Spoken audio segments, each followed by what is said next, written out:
Hello, this is Brandon with Angie's Carpet Care. Today we're going to be focusing on doing a bonded insert where the puppy has chewed through the carpet here. We'll zoom in and take a look at that. So we can see we've got a spot right here where the dog chewed through, and in addition to the hole, she also frayed the fibers around it as well. So we're going to be doing about a 4 to 5 inch by squared area in order to get this cut out.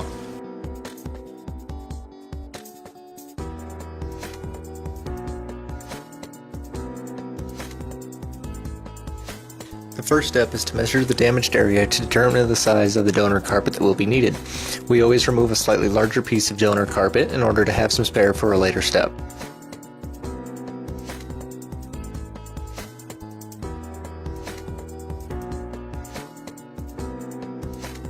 Next, it is time to remove the damaged carpet. This is done using a straight edge with measurements along it and a double-sided blade. Great care is taken to remove only what is necessary.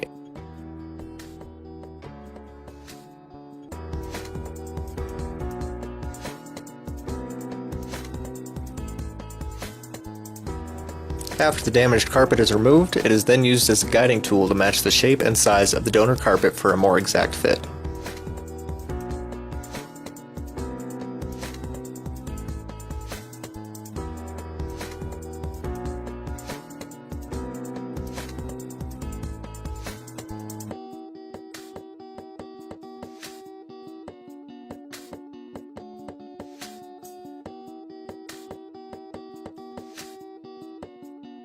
Before the new carpet is put into place, the work area must be prepared. Stray fibers are trimmed and removed, while fibers from the unaffected carpet are taped out of the way. This is to prevent them from getting stuck under the insert.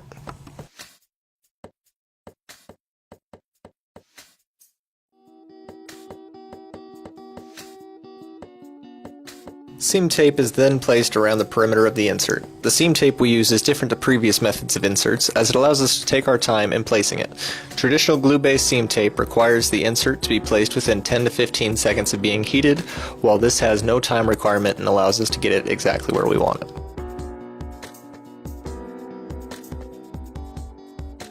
After the seam tape is in place, the tape holding the other fibers back is removed and the Cool Glide seaming iron is put over each area of seam tape.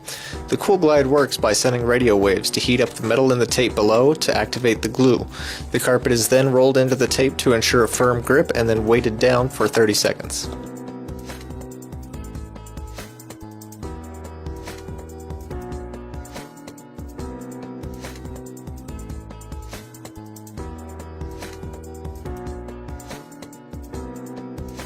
The next step in the process is to address any remaining areas where fibers are missing. This is done by implanting individual fibers into the carpet via hot glue. After this is done, the carpet is trimmed and inspected one final time